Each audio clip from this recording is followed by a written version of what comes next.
والله ما طلعت شمس ولا غربت إلا وأنت في قلبي. الحمد لله وكفى وسلام على عباده الذين اصطفى اما بعد. اللہ رب العزت نے ہر انسان کو 3 نعمتوں سے نوازا ہے. ایک انسان کا قلب، دوسرا انسان کا نفس اور تیسرا انسان کی عقل. 3 الگ الگ چیزیں ہیں. قرآن مجید میں، حدیث مبارکہ میں تینوں کا الگ الگ تذکرہ ہے. قلب جذبات کا مقام ہے. جذبات خوشی کے، غم کے، محبت کے، نفرت کے، سخاوت کے، بخیلی کے، یہ سب جذبات کا تعلق قلب کے ساتھ ہے. انسان کا نفس خواہشات کا مقام ہے. خواہشات جتنی بھی ہیں ان کا تعلق نفس کے ساتھ ہے، اچھی ہوں یا بری ہوں.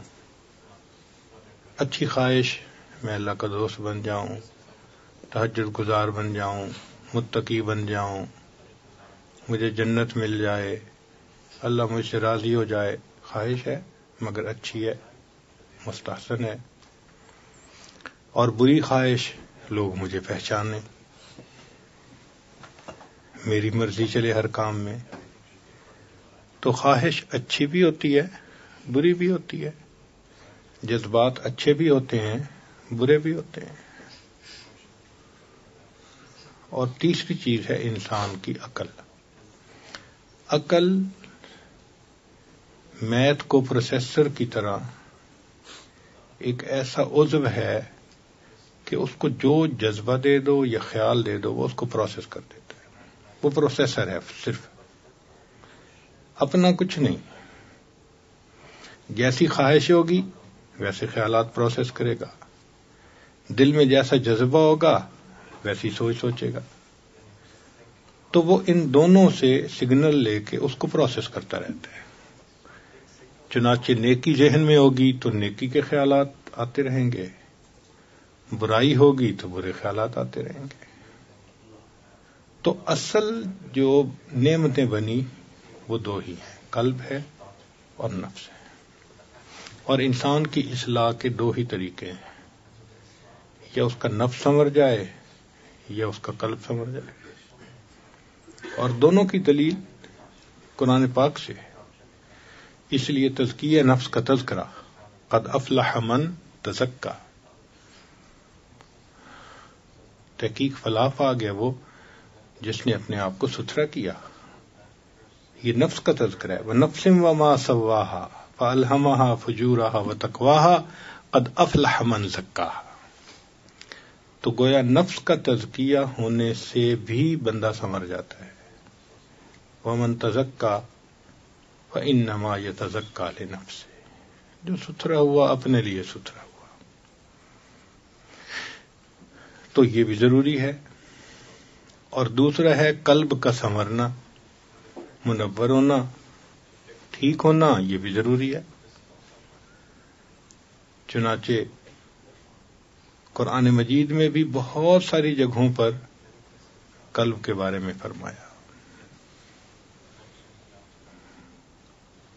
افلا یتدبرون القرآن ام علی قلوب اقفالها.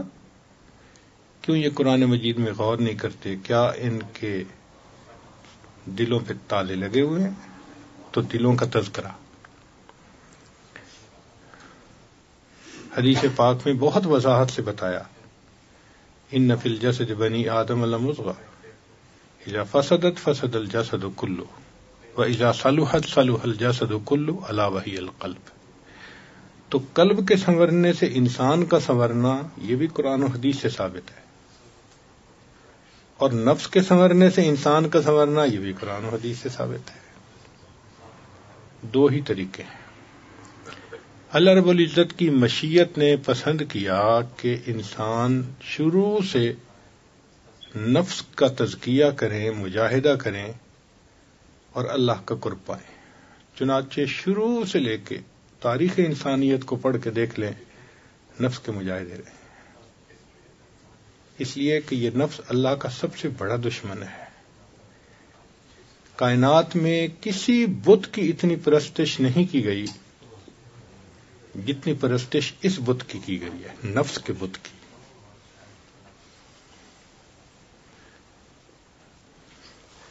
اور اس کی پرستش صرف کافر اور مشرک نہیں کرتے، کلمہ پڑھنے والے بھی کرتے ہیں. یہ ایسا بت ہے، اس کی پرستش سے چھٹکارا قسمت والے پاتے ہیں. اس لیے یہ سب سے بڑا دشمن بنا، شیطان سے بھی بڑا دشمن. وہ کیسے؟ کہ عزازیل بڑا عبادت گزار تھا. احادیث سے ثابت ہے کہ اس نے ہزاروں سال عبادت کی، چپے چپے پہ سجدے کیے، تبھی تو اونچا مقام ملا تھا. اب وہ ملعون کیوں ہوا؟ سوال ذہن میں پیدا ہوتا ہے، بھئی اس وقت تو کوئی شیطان نہیں تھا جس نے اس کو بہکایا ہو، تو وہ ملعون کیوں بنا؟ اس کو اس کے نفس نے ملعون بنایا. تو یہ نفس ایسا بدبخت ہے کہ یہ عزازیل کو شیطان بنا دیتا ہے. تو یہ شیطان کا بھی گرو گنٹھال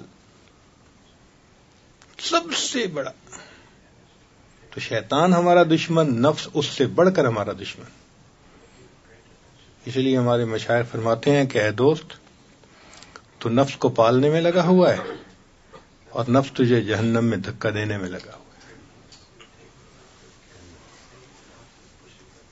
تو نفس کی اصلاح یہ شروع سے تاریخ انسانیت میں موجود ہے. چنانچہ اس کے لیے بڑی مجاہدے کیے جاتے تھے. اللہ کو راضی کرنے کے لیے اس کو مشقت میں ڈالا جاتا تھا. آپ بنی اسرائیل کی تاریخ پڑھ کے دیکھ لیں، ان کے ہاں راہب ہوتے تھے. یہ کون لوگ تھے؟ اچھے لوگ تھے، اپنے وقت کے عبادت گزار تھے، نیکوکار تھے. 70 سال عبادت میں، 400 سال عبادت میں کوئی آسان کام ہے؟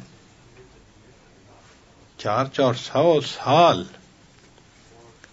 اور اللہ خود فرماتے ہیں ذالک بانہم منہم قسیسین و رہبان. دیکھا، اچھے لوگ تھے نا. تو وہ اللہ سے محبت کرنے والے تھے اور ان کی انڈرسٹینڈنگ یہ تھی کہ نفس کو پامال کرو. چنانچہ وہ کم کھاتے تھے، کم پیتے تھے، کم سوتے تھے. ایک کمرہ عبادت کا بنا کے اس کو صومعہ کہتے تھے، بس اس کے اندر رہتے تھے. ان کو مخلوق سے کوئی واسطہ نہیں تھا. شادی بھی نہیں کرتے تھے کہ یہ بھی رکاوٹ نہ بنے. اب یوں دنیا سے منہ موڑ کے اللہ کو چاہنا کوئی آسان کام ہے؟ کر کے دیکھیں نا ذرا. ایک ہفتہ نہیں گزار پائیں گے ہم. ہمارا تو ایک دن فون واپس لے لیا جائے نا تو شاید زندگی مشکل ہو جائے. تو آخر وہ تنہائی میں، خلوت میں، اللہ کی یاد میں بیٹھتے تھے نا، سجدوں میں رہتے تھے. بخاری شریف کی روایت ہے، ایک عابد نے کئی 100 سال عبادت کی اور اس نے دعا مانگی کہ اللہ جب میری موت آئے تو سجدے میں آئے، اور اس کو سجدے میں ہی موت آئی. پہاڑ کی چوٹی پہ اس کی قبر بنی. تو اس کا مطلب یہ کہ یہ وہ لوگ تھے جو واقعی اللہ کے عاشق تھے، اللہ کو ٹوٹ کے چاہتے تھے. سب خواہشات چھوڑ دی تھی انہوں نے.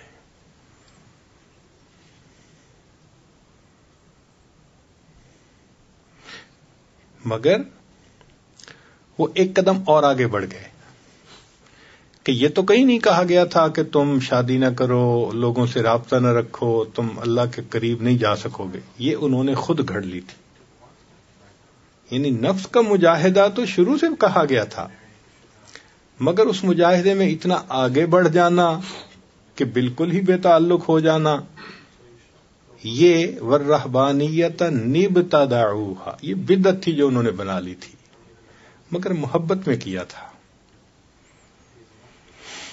حکم نہیں تھا ان کو کہ تم ایسے رہو، حکم نہیں تھا کہ شادی کرنے سے اللہ کا قرب نہیں ملے گا، یہ انہوں نے محبت میں، چونکہ جب علم نہ ہونا تو عشق بدعت سکھاتا ہے، اور عشق نہ ہو تو علم عجب اور تکبر میں ڈال دیتا ہے، یہ دونوں لازم و ملزوم ہیں ایک دوسرے کے لیے۔ تو بنی اسرائیل کی تاریخ سے پتہ چلتا ہے، چنانچہ نبی علیہ السلام دنیا میں تشریف لائے، آپ صلی اللہ علیہ وسلم نے صحابہ کو تعلیم دی۔ چنانچہ مدینہ طیبہ جب نبی علیہ السلام تشریف لائے تو پہلا خطبہ جو دیا اس میں فرمایا کہ احب اللہ بکل قلوبکم، کہ تم اللہ کو پورے دل سے محبت کرو۔ یہ مدینے کا پہلا خطبہ ہے جو نبی علیہ السلام نے دیا، اللہ سے پورے دل سے محبت کرو۔ نبی علیہ السلام نے میسج دیا کہ دیکھو دل ایک ہے اور ایک ہی کے لیے ہے، ما جعل اللہ لرجل من قلبین فی جوفہ، کسی کے سینے میں اللہ نے دو دل نہیں بنائے، ایک رحمان کو دے دے، ایک نفس اور شیطان کو دے دے، تو دل ایک ہے اور ایک ہی کے لیے۔ چنانچہ صحابہ رضی اللہ عنہم کا پورا دل اللہ کے لیے تھا۔ یہیں پہ فرق ہے، ہم نے کلمہ بھی پڑھا، ہم مسلمان بھی کہلائے، ہم نمازیں بھی پڑھتے ہیں، لیکن پورا دل اللہ کو ابھی نہیں دیا۔ کچھ دل کا حصہ ہے جس میں بت ہیں، کسی میں عورت ہے، کسی میں مال ہے،